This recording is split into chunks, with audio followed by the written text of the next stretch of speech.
ലോക്സഭാ തെരഞ്ഞെടുപ്പിൽ വലിയ പ്രതീക്ഷയുമായി കേരളത്തിൽ ബി.ജെ.പി. സജീവമായി കളത്തിൽ ഇറങ്ങിക്കഴിഞ്ഞു. ബി.ജെ.പിയുടെ മുൻ സംസ്ഥാന അധ്യക്ഷനും ദേശീയ നിർവാഹക സമിതി അംഗവുമായ പി.കെ. കൃഷ്ണദാസാണ് എനിക്കൊപ്പം ചേരുന്നത്. എന്താണ് കേരളത്തിൽ ബി.ജെ.പി. പ്രതീക്ഷിക്കുന്നത് എന്ന് നമുക്ക് അദ്ദേഹത്തിൽ നിന്ന് അറിയാം.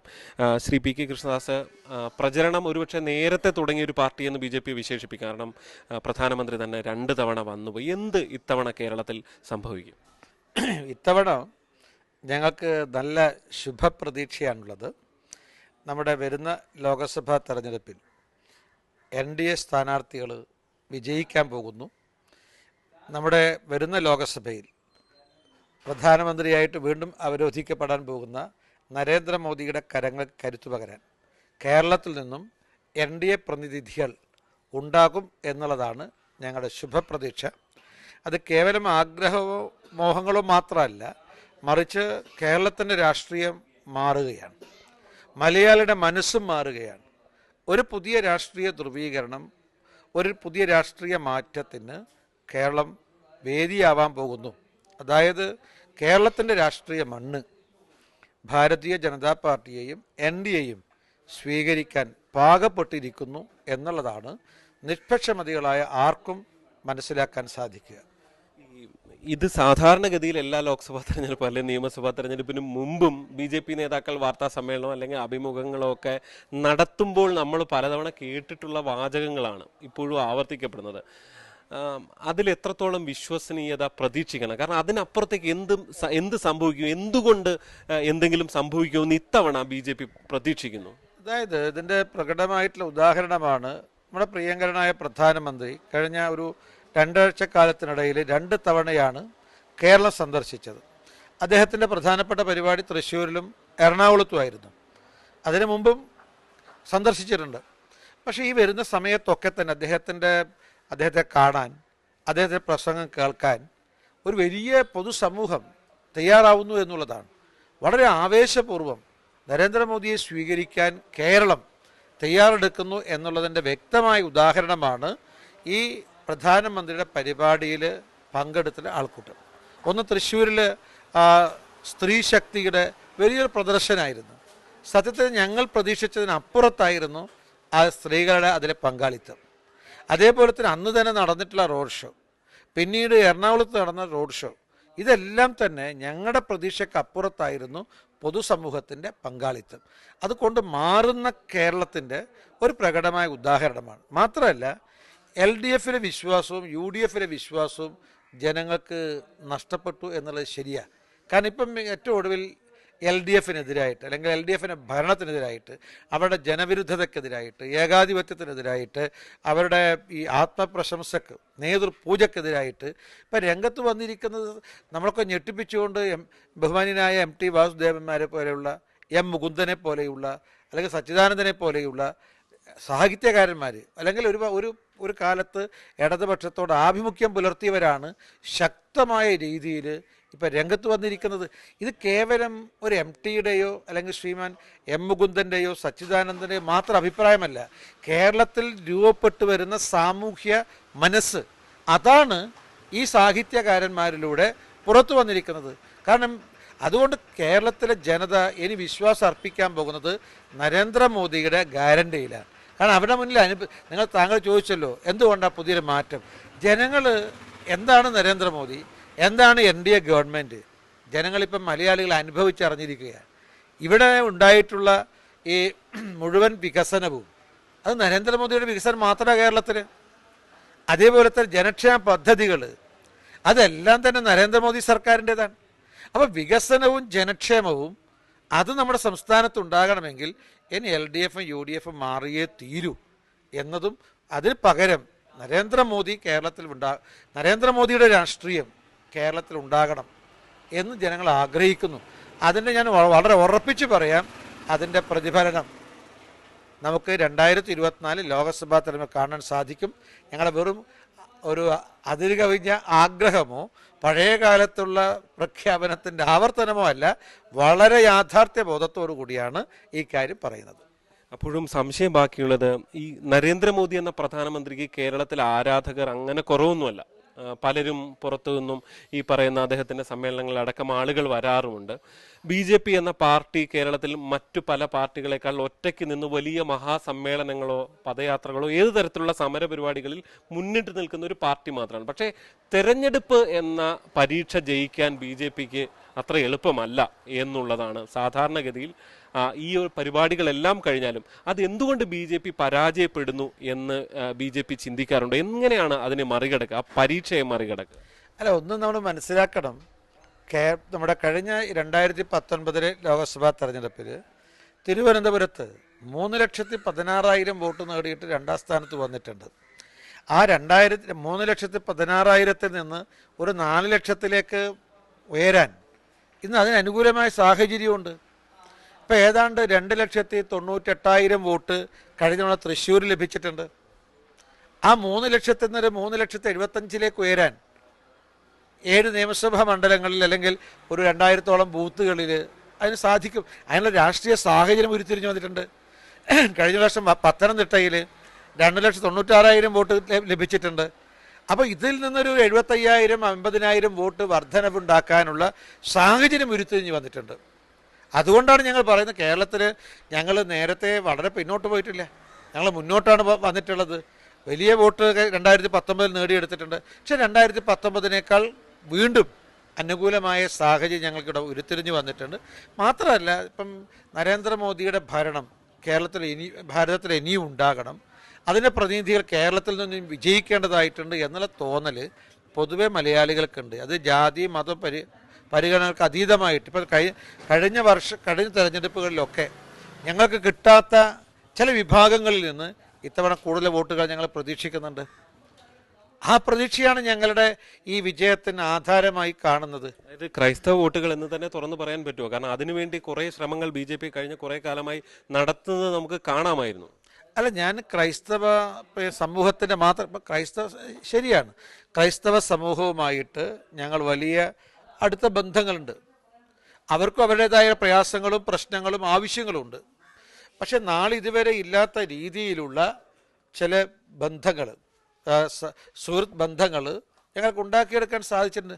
അത് മാത്രമല്ല, നരേന്ദ്രമോദിജിയുടെ ഈ 9 വർഷക്കാലത്തെ ഭരണത്തിലൂടെ ഞങ്ങൾക്ക് സമൂഹത്തിൻ്റെ എല്ലാ മേഖലയിലേക്കും എത്തിച്ചേരാൻ സാധിച്ചിട്ടുണ്ട്. ഇപ്പോൾ ഹിന്ദു സമൂഹത്തിലെ പട്ടികജാതി പട്ടികവർഗ വിഭാഗങ്ങൾ, അതുപോലെ തന്നെ OBC വിഭാഗങ്ങൾ, പൊതു സ്വാഭാവികമായിട്ടും മറ്റ് വിഭാഗങ്ങൾ, എല്ലാ വിഭാഗങ്ങൾക്കിടയിലും ഞങ്ങൾക്ക് ഇറങ്ങിച്ചെല്ലാൻ സാധിച്ചിട്ടുണ്ട്, അവരെ സ്വാധീനിക്കാൻ സാധിച്ചിട്ടുണ്ട്. അവരിൽ നിന്നൊക്കെ പിന്തുണ ഇതുവരെ ലഭിച്ചതിനേക്കാൾ കൂടുതൽ പിന്തുണ ഞങ്ങൾക്ക് ഇത്തവണ ലഭിക്കും. അത് ഹിന്ദു സമൂഹത്തിൽ നിന്ന്, ഹിന്ദു സമൂഹത്തിലെ വിവിധ സമുദായങ്ങളിൽ നിന്ന്, ക്രൈസ്തവ സമൂഹത്തിൽ നിന്ന് ഇത്തവണ പ്ലസ് വോട്ടുകൾ, അതായത് സാധാരണ ഭാരതീയ ജനതാ പാർട്ടിക്കും NDAക്കും ലഭിച്ചിരുന്ന വോട്ടുകൾ ഒപ്പം തന്നെ മറ്റ് പല സോഴ്സുകളിൽ നിന്ന്, മറ്റ് മേഖലകളിൽ നിന്നുള്ള പുതിയ വോട്ടുകൾ ഞങ്ങൾക്ക് ലഭിക്കും. അതുകൊണ്ടാണ് ഞാൻ പറഞ്ഞത്, ഈ 75,000, 1 ലക്ഷത്തിൻ്റെ വർധനവുണ്ടാക്കാൻ വലിയ പ്രയാസമില്ല. അത് ഈ BJPയുടെ വോട്ടിംഗ് ഈ 1 ലക്ഷം 1.5 ലക്ഷം ഈ വോട്ട് വർദ്ധിക്കാൻ ഉള്ള പുതിയൊരു രാഷ്ട്രീയമാണ് ഉരുത്തിരിഞ്ഞു വന്നിട്ടുള്ളത്. ആ രാഷ്ട്രീയമാണ് BJPയുടെ വിജയത്തിന് ആധാരമായി ഞങ്ങൾ കാണുന്നത്. രാഷ്ട്രീയം ഒന്ന് അവിടെ നിൽക്കുമ്പോൾ തന്നെ ഇപ്പോൾ കഴിഞ്ഞ നിയമസഭാ തെരഞ്ഞെടുപ്പിലെ പരാജയത്തിന് ശേഷം പാർട്ടി വിലയിരുത്തിയ ഒരു പ്രധാനപ്പെട്ട കാര്യം ബൂത്ത് തലത്തിൽ പലയിടത്തും പ്രവർത്തനങ്ങൾ ശക്തമല്ല എന്നുള്ളതുണ്ടായിരുന്നു. പ്രധാനമന്ത്രി തന്നെ കഴിഞ്ഞ ദിവസം കൊച്ചിയിൽ വന്ന് ഈ ശക്തി കേന്ദ്ര ഇൻചാർജുമാരോട് പറഞ്ഞത്, നിങ്ങൾ ബൂത്ത് വിജയിക്കൂ എന്നാണ് പറഞ്ഞത്. ആ ഒരു പരിമിതികൾ മറികടക്കാൻ BJPക്ക് സാധിച്ചിട്ടുണ്ടോ കഴിഞ്ഞ തെരഞ്ഞെടുപ്പിൽ? അതിനുശേഷം BJPയെ കുറേ കാലത്തേക്ക് അങ്ങനെ കാണാനില്ലായിരുന്നു. പൊതുസമരങ്ങളിലൊക്കെ BJP ഒന്ന് മാറി ചോദിക്കുമ്പോൾ ഞങ്ങൾ ബൂത്ത് സംഘടിപ്പിക്കാൻ പോയിരിക്കുന്നു. എത്രത്തോളമാണ് അത്തരം പ്രവർത്തനങ്ങൾ? ശരിയാണ്. പ്രധാനമന്ത്രി കഴിഞ്ഞ എറണാകുളത്ത് നടന്നിട്ടുള്ള ശക്തി കേന്ദ്ര ഇൻചാർജുമാരുടെ യോഗത്തിൽ ബൂത്തിലെ പ്രവർത്തനത്തെക്കുറിച്ച്, അതിൻ്റെ പ്രാധാന്യത്തെക്കുറിച്ച്, അവിടെ ചെയ്യേണ്ട കാര്യക്രമങ്ങളെക്കുറിച്ച് അദ്ദേഹം വളരെ വിശദമായി പ്രതിപാദിക്കുകയുണ്ടായി. ഞങ്ങൾ ഏതായാലും കഴിഞ്ഞ കുറേ മാസങ്ങളായിട്ട് ഞങ്ങളുടെ താഴെ തലത്തിലുള്ള സംഘടനാ സംവിധാനം സക്രിയമാക്കാനുള്ള സജീവമായിട്ടുള്ള പ്രവർത്തനത്തിലായിരുന്നു. ഞങ്ങളെല്ലാ നേതാക്കന്മാരും ബൂത്തുകളിലേക്ക് ഇറങ്ങിച്ചെന്നിട്ടുണ്ട്. ബൂത്തുകളിലെ പ്രവർത്തകരെ കണ്ടു, വിവിധ സാമുദായിക നേതാക്കന്മാരെ കണ്ടു, പൊതുസമൂഹത്തെ കണ്ടു, എല്ലാവരും ഞങ്ങൾ കണ്ടു എന്ന് മാത്രമല്ല, ഒരു തെരഞ്ഞെടുപ്പിനെ നേരിടാൻ ഉതകുന്ന രീതിയിൽ ഞങ്ങൾ ഞങ്ങളുടെ ബൂത്ത് കമ്മിറ്റിയെ സജ്ജമാക്കിയിട്ടുണ്ട്. അതുകൊണ്ട് ഞങ്ങൾ രാഷ്ട്രീയ സാഹചര്യം മാത്രമല്ല ഞങ്ങളെ വിജയത്തിന് ആധാരം. എണ്ണയിട്ട യന്ത്രം പോലുള്ളൊരു സംഘടനാ സംവിധാനം കഴിഞ്ഞ ഏതാനും മാസങ്ങൾക്കകം ഞങ്ങൾ മാസങ്ങളിലെ വളരെ സമർപ്പണ ഭാവത്തോട് കൂടിയിട്ടുള്ള ഞങ്ങളുടെ ആസൂത്രിതമായ പ്രവർത്തനത്തിലൂടെ അത് സാധിച്ചെടുത്തിട്ടുണ്ട്. അപ്പോൾ സംഘടനാ സംവിധാനം ഞങ്ങൾക്ക് സജ്ജമാണ്, രാഷ്ട്രീയ സാഹചര്യം അനുകൂലമാണ്. ഇത് രണ്ടും ചേർത്തുകൊണ്ടാണ് ഞാൻ സൂചിപ്പിച്ചത് നമ്മൾ ഇത്തവണ ലോക്സഭാ തെരഞ്ഞെടുപ്പിൽ NDA പ്രതിനിധികൾ കേരളത്തിൽ നിന്നും വിജയിക്കും എന്ന് പറയാൻ കാരണം. അങ്ങനെ പറയുമ്പോൾ കൃത്യമായി ചോദിക്കാം, 20 സീറ്റുകളുള്ള കേരളം, അതിൽ ഏതൊക്കെ സ്ഥലത്ത് BJP പ്രതീക്ഷിക്കുന്നു? ഇപ്പോൾ പ്രകാശ് ജാവദേക്കർ കഴിഞ്ഞ ദിവസം പറഞ്ഞത് 5 സീറ്റുകൾ BJPക്ക് കിട്ടും. അങ്ങനെ എന്തു പറയും? PK കൃഷ്ണദാസ് മുൻ അധ്യക്ഷൻ കൂടിയാണ്, സംസ്ഥാനത്തുടനീളം വലിയ പ്രവർത്തനങ്ങളിൽ സജീവമായി നിൽക്കുന്ന ആളാണ്. എന്താണ്, ഏതൊക്കെ മണ്ഡലങ്ങൾ, അല്ലെങ്കിൽ എവിടെ, ഏത് പ്രദേശം, എങ്ങനെ പറയും? അല്ല, ഇനിയും തെരഞ്ഞെടുപ്പിന് പ്രഖ്യാപിച്ചിട്ടില്ല, ഇനിയും മാസങ്ങളുണ്ട്.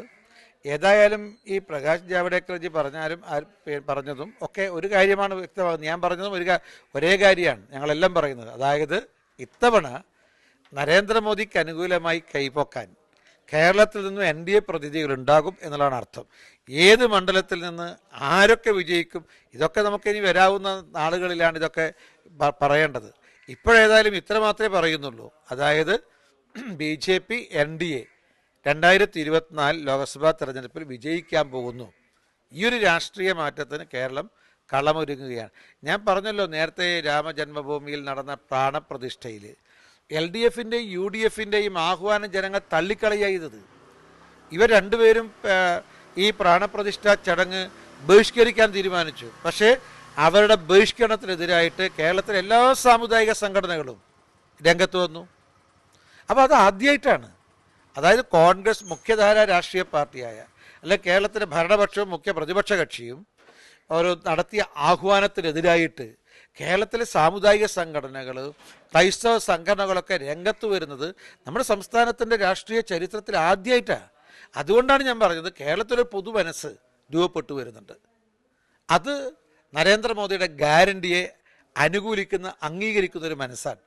ആണ് മനസ്സ് മാറുന്നൊരു മലയാളികളുടെ ഒരു കാഴ്ചയാണ് നമുക്ക് കാണുന്നത്. അതായത് മലയാളികളുടെ മനസ്സ് മാറുന്നു എന്നുള്ളതാണ് പുതിയ കേരളത്തിൻ്റെ രാഷ്ട്രീയം വ്യക്തമാക്കുന്നത്. സ്വാഭാവികമായിട്ടും അത് ഒരു കേരളത്തെ നമ്മളൊക്കെ ഒരു പുതിയ കേരളം എന്ന് ഞങ്ങൾ പറയുന്ന സമയത്ത് മോദിയുടെ ഗ്യാരണ്ടി എന്ന് പറയുന്ന അഴിമതിയില്ലാത്ത കേരളം, ഒരു സമൃദ്ധ കേരളം, സംതൃപ്ത കേരളം, ജനക്ഷേമ പ്രവർത്തനങ്ങൾ നടക്കുന്ന കേരളം, എല്ലാവരുടെ കരങ്ങളിലേക്ക് തൊഴിലെത്തുന്ന കേരളം, അഴിമതിയില്ലാത്ത കേരളം, ഇത്തരത്തിലുള്ളൊരു കേരളത്തെയാണ് നരേന്ദ്രമോദിയുടെ രാഷ്ട്രീയം വിഭാവനം ചെയ്യുന്നത്. കേരളത്തിലെ മലയാളികൾ ആഗ്രഹിക്കുന്നൊരു മാറ്റം വേണമെന്നുള്ളത്. ആ മാറ്റമാണ് ഞങ്ങൾ ഉണ്ടാക്കിയെടുക്കാൻ പോകുന്നത്. മലയാളികൾ ഇത്തവണ നരേന്ദ്രമോദിയോടൊപ്പം NDAയോടൊപ്പം അണിനിരക്കും എന്നുള്ളത് തന്നെയാണ് ഞങ്ങളുടെ പ്രതീക്ഷ. മറ്റൊരു വിഷയം, ഈ BJP വലിയ രീതിയിൽ പ്രവർത്തനം നടത്തുന്നു. അതൊക്കെ നമ്മൾ താഴെത്തട്ടിലെ പ്രവർത്തനമൊക്കെ പലപ്പോഴും കാണാറുണ്ട്. ഈ പ്രശ്നം വരുന്നത്, നിങ്ങൾ ആഗ്രഹിച്ചാലും ഒരുപക്ഷെ BJPയെ കേരളത്തിൽ വളർത്താൻ അനുവദിക്കില്ല. ഏതെങ്കിലും ഒരു സീറ്റിൽ അങ്ങനെ ജയിക്കാനുള്ള ഒരു സാധ്യത ഉണ്ടെങ്കിൽ അത് ഞങ്ങൾ തകർത്തിരിക്കുമെന്ന് LDFൻ്റെയും UDFൻ്റെയും പല നേതാക്കൾ പല ഘട്ടത്തിലും പറഞ്ഞിട്ടുണ്ട്. അതായത് അവർക്ക് കാര്യങ്ങൾ വളരെ എളുപ്പമാണ്. ഇപ്പോൾ തൃശ്ശൂർ എടുത്തു കഴിഞ്ഞാൽ ഏത് സ്ഥാനാർത്ഥിയാണ്, ഇപ്പോൾ സുരേഷ് ഗോപി ജയിക്കും എന്നുള്ളൊരു സാഹചര്യം വന്നാൽ അപ്പുറത്തേക്ക് വോട്ടുകൾ മാറ്റാൻ ഇപ്പോൾ നിയമത്തിൻ്റെ അനുഭവം നിൽക്കുന്നുണ്ട്. അങ്ങനെ വളരെ ഈസി ആയിട്ട് BJPയെ തോൽപ്പിക്കാൻ ഇവിടുത്തെ LDFനും UDFനും കഴിയുമെന്ന ഒരു ബോധ്യം, യാഥാർത്ഥ്യ ബോധത്തോടെ BJP ഉൾക്കൊള്ളുന്നുണ്ടോ? തീർച്ചയായിട്ടും LDFും UDFും ഇപ്പം പരസ്യമായിട്ട് ഒന്നായല്ലോ.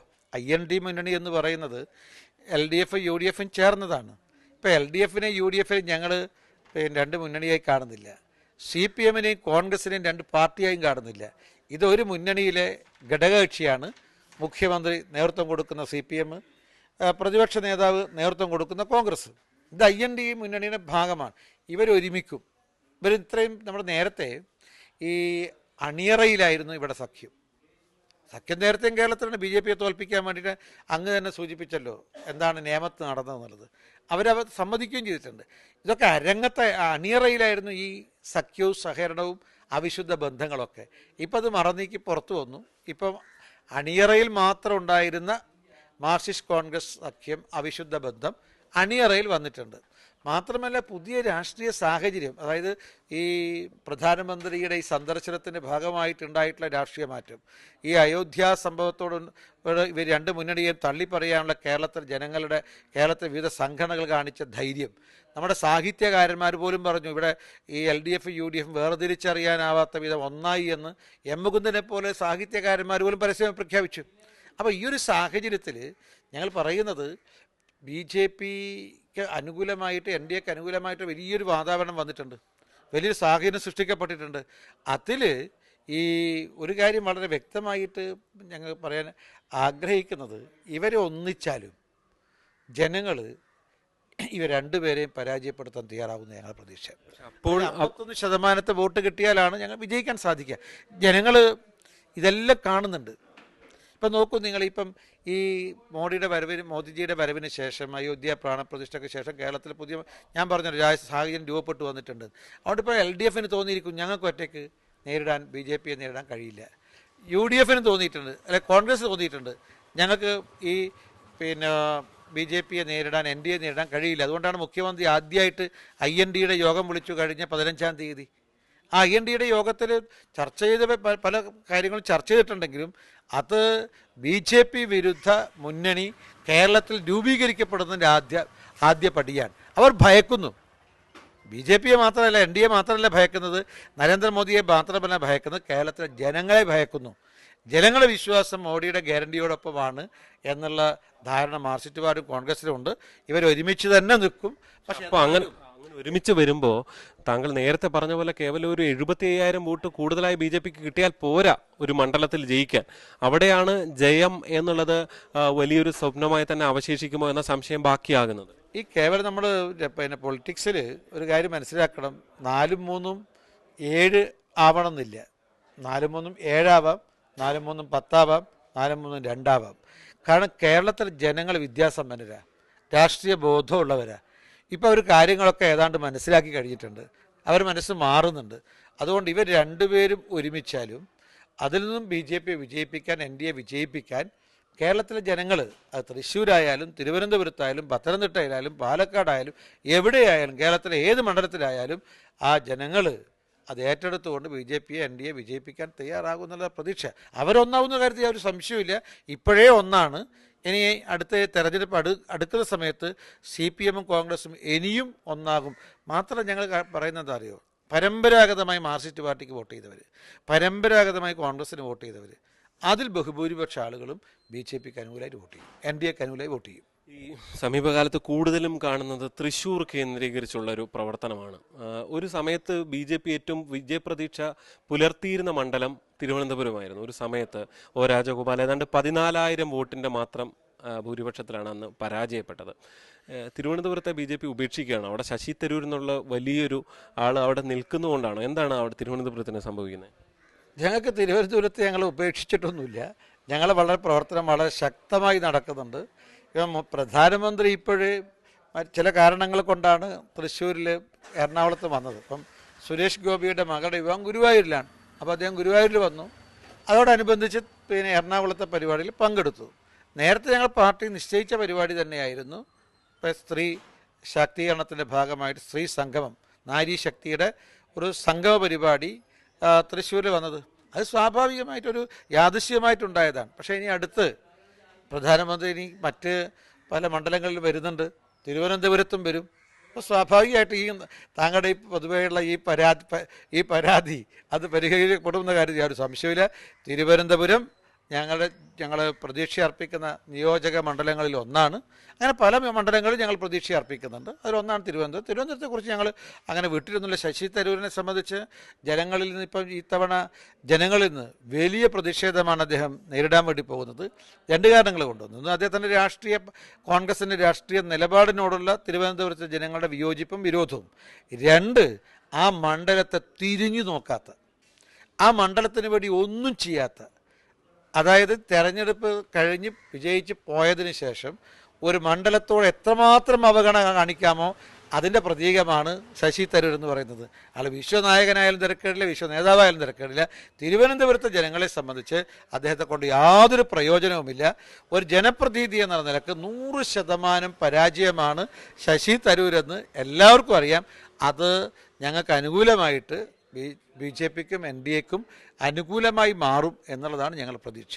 ഈ ശശി തരൂരിനെ കുറിച്ച് പറയുമ്പോൾ അദ്ദേഹം കഴിഞ്ഞ ദിവസം ഈ രാമജന്മഭൂമി രാംലല്ലയുടെ ചിത്രം ഇട്ടതിനെ തുടർന്ന് അദ്ദേഹം വീണ്ടും BJP-യിലാണോ എന്നുള്ള ചർച്ചകളൊക്കെ സോഷ്യൽ മീഡിയയിൽ നടക്കുന്നുണ്ട്. തൊട്ടിപ്പുറത്ത് ശശി തരൂരിന് തിരുവനന്തപുരം മണ്ഡലത്തിൽ ആരാകും സ്ഥാനാർത്ഥി എന്നുള്ള നിലയിൽ വലിയ സർപ്രൈസുകൾ ഉണ്ടാകും എന്നൊക്കെ പറയുന്നുണ്ട്. ശശി തരൂരിലേക്ക് എന്തെങ്കിലും സാധ്യതയുണ്ടോ? ശശി തരൂർ അങ്ങനെ അതുണ്ടോ? എന്താണ് അതിന് പ്രതികരണം? അല്ല, ശശി തരൂർ BJP ചേരുമോ അല്ലയോ എന്ന് പറയേണ്ടത് അദ്ദേഹം തന്നെയാണ്. ഞങ്ങൾക്കറിയില്ല. ഇനി അദ്ദേഹം BJP ചേരാൻ താല്പര്യം പ്രകടിപ്പിച്ചാൽ ആ സമയത്ത് പാർട്ടി അതിനെക്കുറിച്ച് ചിന്തിക്കും, ഉചിതമായ തീരുമാനം കൈക്കൊള്ളും. ഇപ്പോൾ കോൺഗ്രസ് നേതാക്കന്മാർ ഇന്ത്യയിലെ പല സംസ്ഥാനങ്ങളിലും BJP-യോടൊപ്പം ചേരുന്നുണ്ട്, ചേർന്നുകൊണ്ടേയിരിക്കുന്നുണ്ട്. കേരളത്തിലും നിരവധി സമീപകാലത്ത് കോൺഗ്രസിൻ്റെ നേതാക്കന്മാർ കണ്ണൂരിലും കേരളത്തിൻ്റെ വിവിധ ഭാഗങ്ങളിൽ BJP-യിൽ ചേർന്നിട്ടുണ്ട്. സ്വാഭാവികമായിട്ട് ആ ഒഴുക്ക് ഇനി ആരെങ്കിലും വരുന്നുണ്ടോ അങ്ങനെ? അല്ല, ഇനി ഞങ്ങളുടെ വാതിലുകൾ തുറന്നിട്ടിരിക്കുക.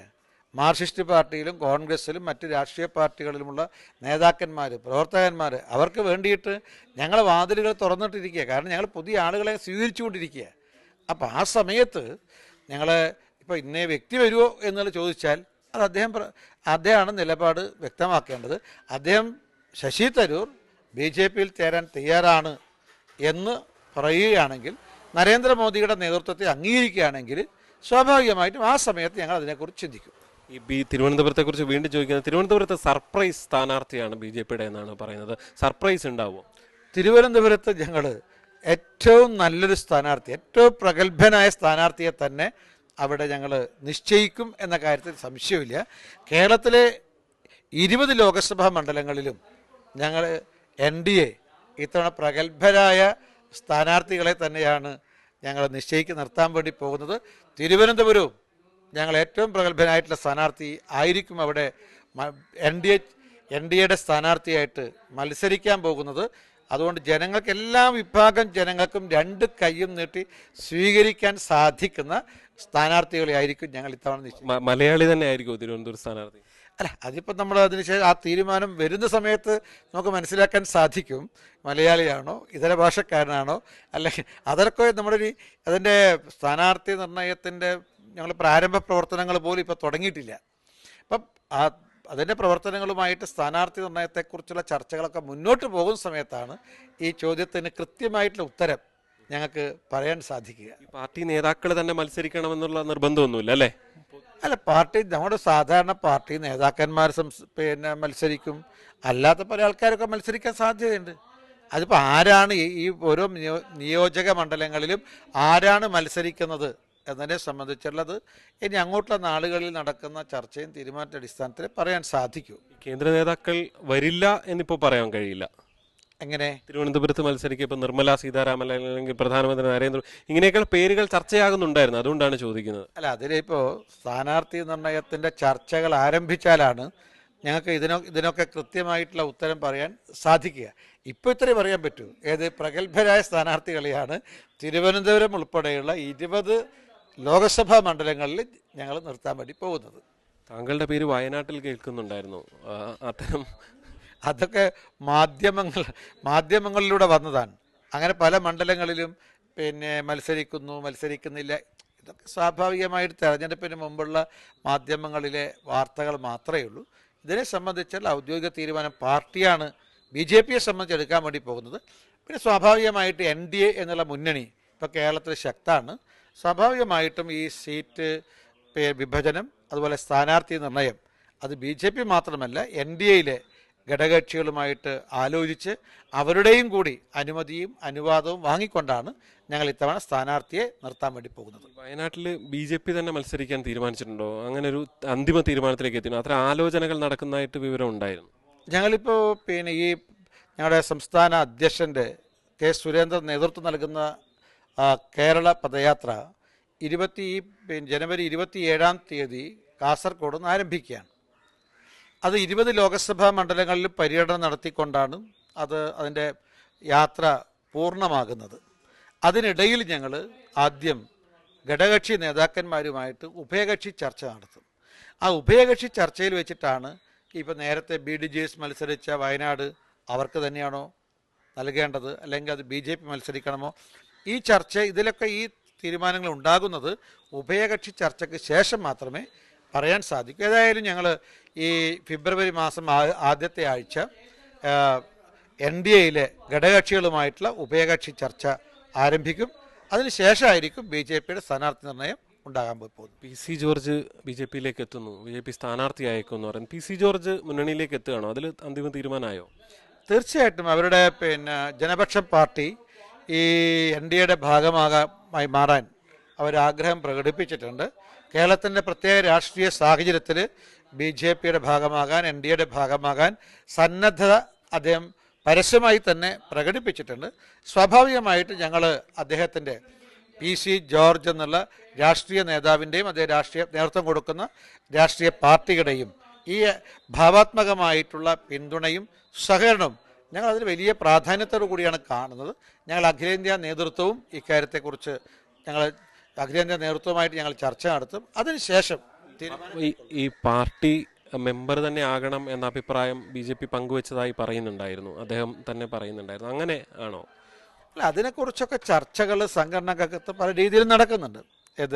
BJP ഇപ്പം പത്തനംതിട്ടയിൽ മത്സരിക്കേണ്ടത് സ്ഥാനാർത്ഥിയുടെ പേരല്ല, മറിച്ച് ഏതെങ്കിലും പുതിയ ഘടകകക്ഷിയാണോ അല്ലെങ്കിൽ BJP തന്നെയാണോ മത്സരിക്കേണ്ടത്, അതിനെ സംബന്ധിച്ചൊക്കെയുള്ള ചെറിയ ചെറിയ അനൗപചാരികമായിട്ടുള്ള ചർച്ചകളൊക്കെ നടന്നുകൊണ്ടിരിക്കുന്നുണ്ട്. പക്ഷേ ഒരു മൂർത്തമായിട്ടുള്ള, ഒരു ക്ലിയറായിട്ടുള്ള, ഒരു കൃത്യമായിട്ടുള്ള ഒരു തീരുമാനം ഇതിൽ വന്നിട്ടില്ല. സ്വാഭാവികമായിട്ട് എല്ലാം പരിശോധിക്കുന്നുണ്ട്, എല്ലാം പരിശോധിച്ചുകൊണ്ടാണ് ആത്യന്തികമായിട്ടുള്ള അവസാനത്തെ തീരുമാനം ഉണ്ടാകാൻ വേണ്ടി പോകുന്നത്. അവസാനമായി ചോദിക്കുകയാണ്, എത്ര സീറ്റ് BJP അല്ലെങ്കിൽ NDA നേടും കേരളത്തിൽ? അല്ല, അതൊക്കെ ഇപ്പം നമുക്ക് എത്ര സീറ്റ് എന്ന ആ സീറ്റിൻ്റെ എണ്ണത്തെക്കുറിച്ചൊന്നും ഞാനിപ്പം പറയാൻ വേണ്ടി പോകുന്നില്ല. ആകെ ഒന്നേ പറയുന്നുള്ളൂ, അതായത് നമ്മുടെ അടുത്ത 2024 ലോക്സഭാ തെരഞ്ഞെടുപ്പിൽ NDA ആദ്യമായിട്ട് കേരളത്തിൽ നിന്ന് വിജയിക്കുന്നുണ്ടാകും. ലോകസഭയിൽ കേരളത്തിൽ നിന്നും NDAയുടെ പ്രതിനിധികൾ ഉണ്ടാകും എന്ന കാര്യത്തിൽ യാതൊരു സംശയമില്ല.